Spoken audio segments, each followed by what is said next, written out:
Welcome back to Himeyama for another casted game. In the teal on the west side, we have Jade Empire Enjoyer or Crackedy as Zushi's legacy, and on the east side in the blue we have Foxy Anotand as the Mongols. And for some reason Anotand and a couple of other guys are feeling very foxy at the moment, but we're just going to call him Anotand because we know who this is. So very interesting map. Both of these civilizations are generally very aggressive, which is what we're enjoying and what we want to see. We've got the Uvu under the Mongol base. I quite like this position. He obviously could have gone over onto the gold over here, but protecting that Uvu is a pretty good step at the beginning. If we take a little look over here, Crackedy's doing the classic thing, putting the mill there. Obviously a little risky having his sheep so close to the TC, but as a long-time Chinaman, he knows where to place this to make sure he gets the most taxes, because this is why he's got this extra mill. You will see a lot of players going and putting it on the berries and then moving their sheep over, but this is the more efficient way. So just one spot away from the TC and then keeping these guys gathering up like crazy. Now, we don't see a barracks as of yet, but we do have a villager popping out. So is Anotand going for water potentially, as it's Himeyama? Himeyama. We've got the shoreline fish over here, so there's like 2k food in the middle, so there's enough space to have a couple of fishing ships for that. But if we take a little look at his villager, where are you going? He is building a dock. Okay, so this is going to potentially slow down his feudal, but will mean that he's able to get a lot of extra food eco. And obviously as the Zushi get the supervision, so we can take a little look over here, which gives them extra makes them work faster and gets extra resources and all of that. So Crackedy's already going to be getting extra food from these sheep and from his supervision. So this is going to allow Anotand to bridge that gap with some fish dinners over here. If we take a little look over on his side, he's still doing the classic thing, not on gold just yet, but the Gur is over there ready. And both of these guys going around trying to get as many sheep as possible. If we take a little look at the spawn, this map is always an interesting one because your original base, your hill, is often very, very open. This one actually, Crackedy's is spawned quite far back. Both players actually quite close to the edge. So he's got two safe stones and one of them seems to be half buried in the hill for some reason. And he's actually spawned quite luckily with these wood lines because he's got a back wood line here he could wall up relatively well. He's got safe berries over here, so that's pretty good. But apart from that, all of his other resources are pretty exposed. So if Anotand decides to do lots of raiding or tower rushes, that's going to be a little harder for him to defend. If we have a look at his meditation garden, Crackedy going very, very safe here. So he's literally just getting the wood and the berries. I don't really know if there's a better position. He could get this gold and get like stone gold wood, but apart from that, he's really lucked out on this spawn. There's not really anywhere else he could get better resources. On the other side, actually, Anotand's really lucky that he's got double back gold. So if he can defend this, that basically is going to set him up for ages. And the wood lines have spawned in his favor if you wanted to trade. The market, not really as far over as you'd really like it, but all of these little wood lines make it so that he would be able to defend this more easily with towers and stuff like that. So it's a little bit harder to raid. On the other side, if Crackedy decided to wall that in, it would literally take like 2 walls and he would just prevent trade from this side. And on this side, he could actually do the same thing, just a couple of short walls and defend it there. So it really depends how they're going for this. But Crackedy is also trying to get a dock up as well. So we're going to be fighting over that fish. So they really want that extra food that's in the middle. Obviously with the Zushi increased build speed, that villager is going to get it up. Probably not going to make it away from the Khan, but we do see a junk in queue, so that's going to be able to take out these fishing boats. So because he's aged up that slight bit faster, he's going to be able to get that and do some damage. Whether Anotand is going to defend this or just leave it and go for something else, he's got his deer stones going up on the back. And that's going to give him access to the Khan's hunters and to that extra movement speed around outposts and villagers and all of that good stuff. So the archer ship coming in, all of those ships garrisoning, and now he's trying to do a bit of damage to that dock. But once Anotand gets up, he's then going to be able to make his own counter units to try and deny this, because that's still quite a lot of food. There's like what's that, like 1200, 1300? Obviously, one of those has been taken out by Crackedy's dock as well, because when you place the dock, it does remove any shoreline fish, which is very, very annoying. The Khan is on the back line, causing some problems with his hawk vision. He's able to shoot those villagers over the top of the wood line. Whether Crackedy's noticed and he just doesn't care. This is a nice little bit of annoying aggro, that ping notification. There we go. Crackedy does know and he just pulls that villager away. So the Khan being really annoying, trying to cause some problems. And we've got an explosive demo ship that's in queue. He really wants to take this out before Anotand is able to build a defense. He's not actually using the demo ship on it. I think maybe he's waiting for Anotand to build a counter to the junk. We'll have to wait and see. But the demo ship just sitting here, smouldering away and actually shooting those. Whether he's going in for the explosion now? Nope. Not quite, okay. But we do have a light junk in queue for Anotand now as well. So they are going to be doing a little bit of fighting on this. Double fishing boat. This is a lot of investment just for this little bit of fishing economy, but clearly these guys know something I don't, because on Himeyama I would never go for the fish in the middle. It's fishing is not my bag. But the light junk there trying to take out the explosive ship, which it does do. The fishing boats are now coming out and it's targeting that, but he does have the counter. So there we go. All of these ships shooting each other. His fishing boats trying to come around and cause problems, and now a demo ship has come out. Is he going to do any damage? No. Pulls away, just about keeping his war junk around, as the scouts are now fighting on the top just to be annoying and trying to get those sheep home for Anotand. If we take a look on his side, he's starting to add some production around his Uvu. Doesn't have any of those improved upgrades yet, but he does have wheelbarrow in queue. If we take a look on Crackedy's side, there's no production yet, and he's getting a tower on his gold, which makes me think he might be going for a slightly delayed castle age now to try and get a bit of a tech advantage and some of those lancers out. It looks like Anotand's dock is going to get taken out. It doesn't look like he's queuing up any more fishing boats or any fishing ships, any warships, so it does look like that's going to be a lot of investment taken out, but Crackedy has had to delay himself massively to do this. So whether this overinvestment in these units is going to cost him later on down the line, we will have to wait and see. But on this side, we do have the Khan Hunters, and we've got these. So I'm imagining we might be seeing some Khan Hunter Mangadai, potentially, maybe some Keshiks. But on the north side, there we go. We do have the double Mangadai running around, trying to do a little bit of damage as the dock goes down before the demo ships may able to make it out. So now, no fish for Anotand. It's all for the Jade Empire. And here we go. So there is no production still for Crackedy. Anotand being annoying with his Mangadai, but this tower is really able to shred these, especially with the increased damage. So he's definitely going to have to be really careful to keep these alive. He's doing the arrow shot, but he's pulling away his villagers, making sure they can't do any, but just trying to delay that castle age. But unfortunately, with the supervision, he's still going to be able to get that down because he does have the taxes from his mill as well.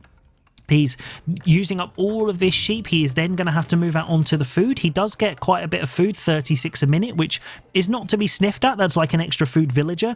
But he is going to have to move out at some point, and then this is where this range cavalry is going to be able to do some damage. But Anotand knows what's coming. He's seen the Shaolin Monastery going down, and he is also working on his own castle age. All of his villagers being pulled to go on the deer to try and get that food income up, and I imagine we'll be going for the coral tie. I would think that's probably the play we'll be seeing here for extra damage, but potentially the step out to get that gold income. We'll have to wait and see what he prefers. But a market going down, whether that's to balance the economy or whether it's to start some trading, the Mongols, you never quite know. Castle Age through for Crackedy, and we're going to be seeing the Baldy boys coming out to play. And the Mangadai with the Khan are going to be able to get the villagers over this wood line as they do some drive-bys, but Crackedy knows what's coming and he's got a tower ready to go.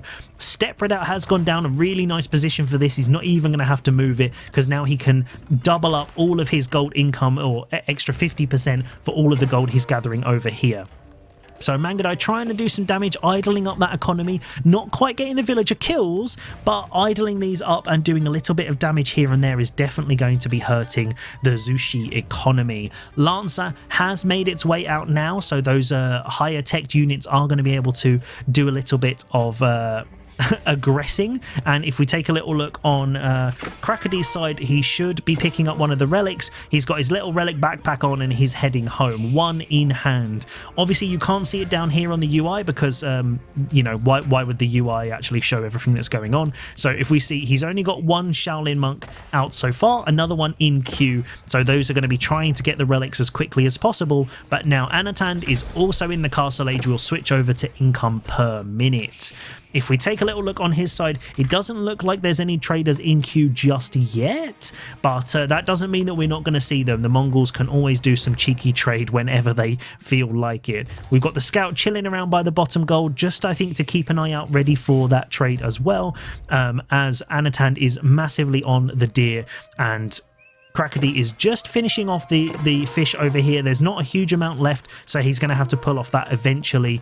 But the Lancer being kited to death by the Mangudai and the Khan up on the top side. And this is where that extra mobility, the 1.56 versus 1.62, they are still making contact, but just that little bit of kiting, they're losing a huge amount of health. Another relic just being picked up. We can hear that on the other side, but Lancers diving the Mongol economy. There we go, getting a couple of villagers down, but taking a lot of damage. And the Keshiks are going to be able to do pretty well against these guys with some Mangudai support. So Crackedy's going to have to be really careful to make sure he keeps these numbers up, because going for this fast castle night play is really effective if you can get the numbers up. But there's more Keshiks on the backside getting chased away by Lancers, and it feels like Anotand is pulling all of them into the same point. He's trying to drag Crackedy around and to stop him getting that mass in one place. Getting a nice little charge off there with one of his Lancers, but the food eco is helping him not have to go out too far for anything, but he is hoovering up this gold very, very quickly. So he's going to have to start thinking about defending himself. So some nice walls going up, that's going to give him a lot of room for farm transitions and stuff like that later. So he's still in the Tang dynasty, which means his age ups are slightly cheaper. So he will be able to go for that Song dynasty if he wants to do that farm transition for the cheaper eco buildings, TCs, farms, all that kind of jazz. On the other side, it looks like Anotand is still not trading, very heavy on the gold, and he's just building up Keshik, so I'm not quite sure what his plan is yet. We've got a nice little night mass that's running around trying to get those relics. 3 already in the bag for him, 1 for Anotand, and the 4th one is over on the top side up here that Anotand is just given up on, and this little shaman is just going to run home and rethink his life choices, I think. In terms of the sacred site spawns, it's actually quite an interesting one, because this one is actually really good for defending. If Crackedy gets a keep up here or a couple of those towers or just walls it in, that one is really nice. This one's very, very open, so it's a little harder to defend, but if you grab those, it does force your opponent out. We can see a couple of Keshiks and Mangudai raiding here, pulling those Lancers away as the Keshik run inside the base. And if Crackedy isn't careful, those guys are going to do a huge amount of damage to his eco. But he sees them, he's got the vision for his towers, and he's pulling away. Some very aggressive walling here from Crackedy. I kind of like it. I think it's very, very bold. I'm not sure it's going to work out for him with these Keshiks coming in to say goodbye to this villager. Didn't quite get the charge off, but that villager's gone down. That's a very bold walling. This is the problem with Himeyama, is that it's very difficult to wall with these spawns, so you kind of have to do these huge crazy walls, or you have to pin yourself in really, really tight to your base. As the Mongol player, Anotand doesn't have to worry about that kind of nonsense, because he can't build walls, so he's absolutely fine. We've got a couple of crossbows here trying to do a bit of damage to these ships, but there's only a couple hundred food left on here, so that's going to be over very, very shortly. We can see the Mongol mass is starting to build up by the sacred site, going to decap that from Crackedy's control, and the Lancer numbers are still slowly building. Now we've got a lot of food in the bank, so I don't know whether that's going to be, oh dear, running those Lancers into crossbows. That's not going to work out too well for Crackedy, and one of them has gone down. But we've got a lot of wood here. I would imagine that we're thinking about maybe a farm transition. I think he probably wants to be going for his song before he does that, but all of his villagers there. He's run out of food. He's got a couple of sheep left over. He's going to have to move out onto some other food. It does look like he's going for that farm transition without the discount. He has still got some berries, so he could have delayed that slightly and re-macroed for it, but he just wants to get that food down, and he shifted a load of villagers back onto wood. The Mongols here just raiding just with a few numbers. Both the militaries looking relatively even, but the raiding from Anotand is doing a lot more damage and idling than I think it is the other way. And if we take a little look over on Crackedy's side, his lancers are really far out of position over here. They're not quite getting involved in the fight just yet, so it is allowing these Keshiks to come in and do quite a lot of extra damage. Sacred Site taken now for Anotand, and if we take a little look, wow, we're on 3 TCs. You look away for a second and the Mongols drop 2 TCs, because that's how that goes. So it doesn't look like we're going to be seeing trading Mongols. We're going for 3 TC booming Mongols this time. So now this eco difference is going to start really skyrocketing for him. The eco is still in Crackedy's favor, so he does have these building up all of these farms just with one villager. Very strange way of doing it. Normally you would have people working on those farms, but you know, Crackedy knows something that I don't, clearly. He's taking the top sacred site just with one of his Shaolin monks, as some more of these Keshiks and the Khan are coming in trying to find a bit of damage. The archer's going to be trying to take out these ships, but at this stage I think they're just going to be doing as much damage as they can. Little bit of wasted damage here from Anotand, not really going to pay off when there's no food left to do, but you know, he has got his Uvu down and he's doing the big pasture transition, getting all of his food set up quite far from his main base. Maybe having one of these TCs on that would have given him a little bit of extra defense, but Crackedy has realized that wall isn't fully done, so he's going to be able to do that. And the lancers and crossbows on the back, and the Chuganu are going to be keeping those Keshiks away from his farm transition. Currently 1 villager working on the farm, so I'd love to see that fully used, but a couple of Keshiks now going to be taking out that Shaolin monk. Even with his very tanky abilities, he's not going to be able to survive for that long. Anotand not decapping immediately, so going to be leaving that extra little bit of gold income there. But if we can see the eco, it's really starting to shift in Anotand's favor now. Those extra TCs already starting to pay off, and all of the other bonuses that he has. He's getting all of this free food set up over here, and he's hoovering up all of the wood and the gold. So the step redoubt over by this gold mine here, and once that's done he's going to have to shift it elsewhere, which I imagine will be going probably down here on the front lines. We can see crossbows and Keshiks now tanking up those lancers, and Crackedy really sticking to this composition. He's just wanting to go Lancer crossbow against the Keshik crossbow, which is not a bad play. Maybe a horseman switch really would pay off for him. We got some more raiding units on the top side, even with all of these extra relics that he's got. He's got 4 relics. It's definitely not paying off overall in terms of the economy just yet, and his food eco at the back is going to get ordered up by these Keshiks if he's not careful. That's another villager down, but this idle time on the food is really going to start costing Crackedy if he's not careful. He is walling in. He's finished the wall on this side, and he's got a little short wall coming up, but he's still going to leave the door open at the front. So whether that's going to work for him, I'm not sure, but the sacred sites have just been captured by Anotand, which are now going to be forcing play a little bit in his favor, because now Crackedy has to get out and try and decap these sites. Otherwise, it's just a ticking time bomb. We can see the massing units coming over, more and more coming out, and at the moment the numbers are saying they're in favor of Crackedy, but this army's looking pretty scary, and there is a villager coming out ready to drop some of those annoying Mongol towers around the base. So Crackedy very much turtling up as you expect from Chinese and Zhu Xi, and Anotand very much going out on the map and using that map control that he's got to get all of the food. So he's going for the deer. He's I think he's also taken one of the boar. Nope, the boar's still on the map, so he's still got a boar here. He's also got a boar and a deer just outside Crackedy's base, which knowing Anotand, I wouldn't be surprised if he takes that one as well.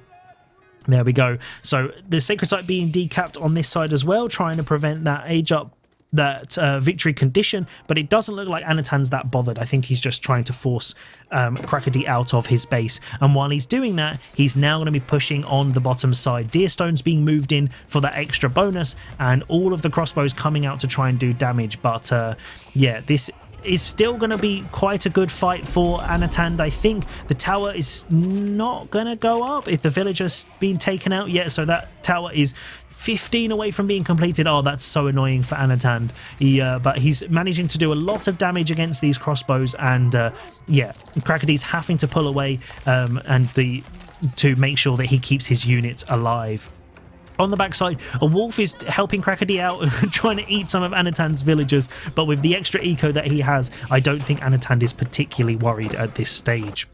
Sacred Site has been not quite taken. Oh no, Crackedy pulled off it just a second too early. He's pulled out too early, and now it's going down and down and down. That's not what you want to see. You did actually want to capture that one, mate. We can see here the Lancers trying to get out and do some damage, finding some villagers out on the field, trying to reduce the eco lead that the 3TC has. Whether Crackedy's going to add in a TC to try and bridge that gap, I'm not quite sure. He is in the Song Dynasty, so he is also going to get free cheaper eco buildings, and he will also get a new unit every time he makes a production building as well. So this is going to allow him to boost his military units very, very well. Lancers running into the Mongol base, running into some spears, which if I know anything, I'm pretty sure running Lancers into spears isn't the best idea. But on the south side, we've got a load of siege being built on the field. We've got Trebs, we've got Mangoes, we've got a whole host of different siege, and this is going to be able to really damage the economy of Crackedy if he's not careful. He's also sending these units around, doing a little bit of damage to the eco, but this is where he's slowly losing these Lancers, and he's just not quite getting the mass that you often see from the Zushi players, because here we go, the spear is going to take these out. He's idling them up, but Anotand is still 30 villagers ahead, and he's living his absolute best life. We do have the full farm transition over here and a nice little defensive keep on the back line to keep his eco going, and some spears have found more of those Lancers, so more of them are going down, and Crackedy going into the nest of bees to try and take out the Mongol horde that is now sitting outside his base. Siege going up forward undefended. Yeah, we go. Anotand realizing that I think they got a little bit eager and they went ahead without being instructed. Another Treb being built on the field, and this is something that the Mongols really can take advantage of, being able to do this, because once you get those Trebs down, it's going to be really, really good. Step Redoubt just shifted over to this front gold as I thought they would, with the huge front production coming out and more units pumping. Anotand almost at max pop, and Crackedy trying to mass up in the back, but those Trebs are now focusing on that production, and he's going to struggle to get these reinforcements out. This is going to be a really decisive fight, and Crackedy's going to have to be really careful how he defends against it. But with these Trebs, unless he can get on top of them, they're just going to slowly whittle down all of his buildings. Taking out the monastery means also that relic income is going to go down. So he needs something that's going to be able to work on these guys. That huge crossbow mass is going to take out any armoured units, and some of the Keshiks now going in to idle up the economy. And this is going to, some spears going to try and put a stop to those, but they are just going to run around and do whatever they want now. A relic being taken out, trying to move it to the back line to try and keep that income pumping as the Trebs are moving through. Very aggressive positioning there for the Trebs. It looks like Crackedy is going to have to take this fight, but who's going to come out on top? The nest of bees should do a lot of damage against the crossbows, but Anotand's doing a really good job of spreading them around, trying to keep those Trebs alive away from the melee units on the front. Those knights and horsemen are still being taken out very quickly. Now it's ranged on range with the nest of bees on the back, but the Mangoes are doing a huge amount of damage as well. The Wololo coming in, a couple of Mongol units probably going to get caught by it, but yeah, one spearman being taken by that Wololo. I think still a lot of damage done by the crossbows. All of that siege very quickly taken out there, so the Mangoes have gone down. Trebs retreating, very low health, and the villagers will be able to heal those up, but this is where the military numbers have now shifted massively in Crackedy's favour. We can see Nest of Bees are also going to be able to take out these towers. He's trying to get a sprinkled in placement. That's a very aggressive tower placement there when the units are on top of you. And this now has very quickly shifted into Crackedy's favour. It's really interesting how one little push like that, if you get the wrong positioning or like that Wololo, just force the units into a really bad spot, and it definitely didn't work. But we're going for the White Stupa. I don't know where you are, but we are. And so that's going to be an Imperial Age for the Mongols. So whether that's a little bit aggressive, I'm not quite sure. With the military numbers that he has, is he going to be able to defend until he can get those Imperial units out? Because as soon as this pings up, Crackedy's going to know he's just spent it on an age up, and he's going to know he needs to push immediately. So Imperial going up. Let's see if we can find the Stupa. Where are you? Hello? Actually, let's use my hotkeys. And there we go, the Stupa.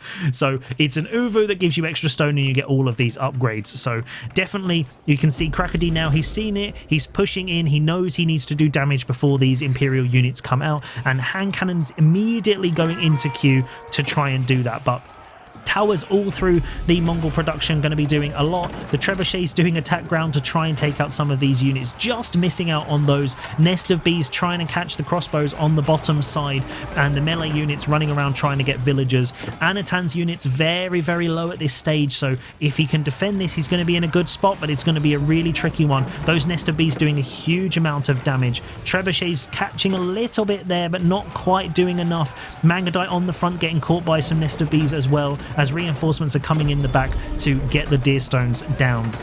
So there's emplacements coming in on these towers, but it looks like Crackedy's forces are being pushed back. He's not quite held this as well as I thought he was going to, and the reinforcements just aren't making it in time. The nest of bees pulling away so they don't get taken out, and here we go. We've got some more siege coming out in the middle, some mangonels trying to take that out, and hand cannons to defend. If we take a little look at the units, there's only 30 for Crackedy, so actually Anatand has managed to hold that push, and now Crackedy's got to make a choice. Is he going to stick it out in the castle age and try and damage before all of the techs come in, or is he going to make his way to Imperial? Looking at his economy, it looks like he's going to be trying to go Imperial as well, which will give Anatand the space he needs to build up his units again. A lot of siege in queue, and the men-at-arms are coming out with the hand cannons. Now these guys with those Imperial upgrades are really, really strong, so they're going to be able to kite like crazy, and Anatand definitely has the skill to take advantage of that. We can see the shaman and the horseman fighting over the sacred site again on the north side, as Crackedy is pulling back to his base ready for his Imperial age up. So Anatand knows that's what he's going for, because there aren't many units on the field, and he's pushing forward. And this is something I really love to see from these high level players, is that he doesn't have a huge number of units. He's only got 30, and he's still pushing forward. He's still trying to do damage, and a lot of lower level players, myself included, will feel like you have to really mass up and you need 50, you need 100 units, but actually being able to do damage like this with a couple, and he's got a couple of trebs, and the amount of damage he's done with those is just absolutely insane. Temple of the Sun coming up. If we take a little look over at Crackedy's side, whoop, there we go. So this one's going to allow him to activate lots of special abilities, so this should hopefully let him come back into it. He's also got the supervision, so he can print out more of these units, so he's trying to build up those defensive units as much as he can. So Anatand is in the base. He's going to be able to try and take these out, and he's going to be hitting this monastery first, I think. So Tithe Barns is in queue, not in this monastery, so even that one still going to get that tech, and we've got a lot of palace guards coming up trying to get those in for that speed. So this composition from Anatand at the moment is looking very scary, very, very siege heavy, which since the siege changes we haven't seen a huge amount, but more and more units flooding across the map, and the eco very, very similar for both, although Anatand is much, much further ahead with the gold because he has the step redoubt as well. He's also hoovered up the other one, so he shifted over here as well, and this is where Crackedy, I think, is going to be a little bit unstuck if the game carries on much longer, because it's going to be gold that he runs out of. But the mangonels on the Mongol side trying to take them out. Nest of bees doing a huge amount of damage to the front line. And this is the defense. Can the mangonels do more damage than the nest of bees? But the men-at-arms are absolutely shredding those palace guards and those spearmen, and the chuganu and the crossbows aren't quite doing enough damage yet. The mangonels are being taken out. They are getting sniped by those ranged units, but it's looking like Anatand has taken the initiative. But in come Crackedy's reinforcements. Are they going to go for the siege, or are they just going to take out those front lines? There we go. So the mangonels running for their lives. arrives. Trebuchet's trying to ground attack from the back line to try and do a little bit of damage, you can see over here, but Crackedy's reinforcements have flooded in and really turned the tide again. Really back and forth this time, and it looks like now that the Zushi forces in the Imperial Age do have that initiative, but Anotand is still doing this using the choke point that's been created by this wall to take a really good fight and get the deer stones in. We can see a notification on the other side as well, so Crackedy is also raiding on the backside as well, trying to distract Anotand during this big fight in the center, and his units now 60 versus 38. That's definitely looking more and more favorable for him. The supervision on your production buildings as Zushi really does make a huge difference against these, and we can see we've got a couple of palace guards running around the eco trying to do damage, taking out more and more of those villagers, and now actually Crackedy is ahead even though Anotand was on 3 TC, so those palace guards have really evened the score. 38 Mongol villagers down versus 12 of the Zushi legacy, so this is absolutely insane. Crossbow palace guard for Crackedy really starting to shred through all of these defenses. The hand cannon's doing a lot of damage, but they're very, very expensive, so he's got to be able to mass them up and protect them as well. Losing a couple of units on the front line, just running them into those forces, trying to get some damage from the Trebs on the backside. But Crackedy's really going to be pushing that initiative, making sure he's not going too aggressively. We've got the Dali horses giving him that extra attack speed for his horses as well, that has recently been fixed because that didn't work previously, and so those upgrades are coming in. But this is dangerous for Anotand. He's getting all the map control, he's taking all the gold, but if these villagers get taken out, that's a third of his economy. That's really not what he wants to see. So Crackedy deleting those walls, giving himself a little bit more space to breathe as another big fight coming in. Those hand cannons doing a lot of damage. Nest of Beasts taken out by the hand cannon snipe, and now both players pulling back to regroup and try and take this again. Numbers now even, 50-50 split, but if we look at the quality, we've got hand cannons and men-at-arms versus crossbows and Shuganu, and I think I would be putting my money on the hand cannons because those guys can really pack a punch. We've got a tower going down, Trebs taking out that production, Crackedy building more production on the front line. I think this is really risky business, especially when he's got more space at the back. Definitely putting more over there would be a good idea, but once this comes down, it's going to come down to who can take this big final fight that I can see brewing in the distance. The storm is coming, and who's going to come out on top? So both posturing, not quite pushing in. Anotand building more towers, trying to get more of those emplacements. That's going to make the fight a little bit more favourable for him as the Trebs take out more and more production. So all the Imperial Age tech's coming through. The Serpentine powder is in as well, which gives the hand cannons extra damage against melee infantry and lets them kite because they get that little speed boost. Mangonel, huge shot on the back. Oh, that archer mass taking massive damage from the Mangonels there. Trying to kite, but looks like they're going to take another big hit, and the men-at-arms are tanking those palace guards like crazy.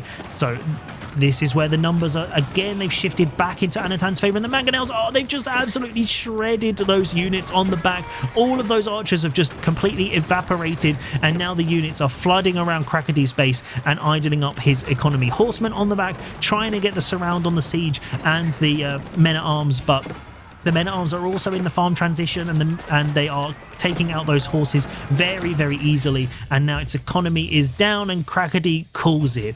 Wow, backwards and forwards, so much in that game, and the absolute chaos of top level Conqueror play. I hope you enjoyed this game, and I will see you next time.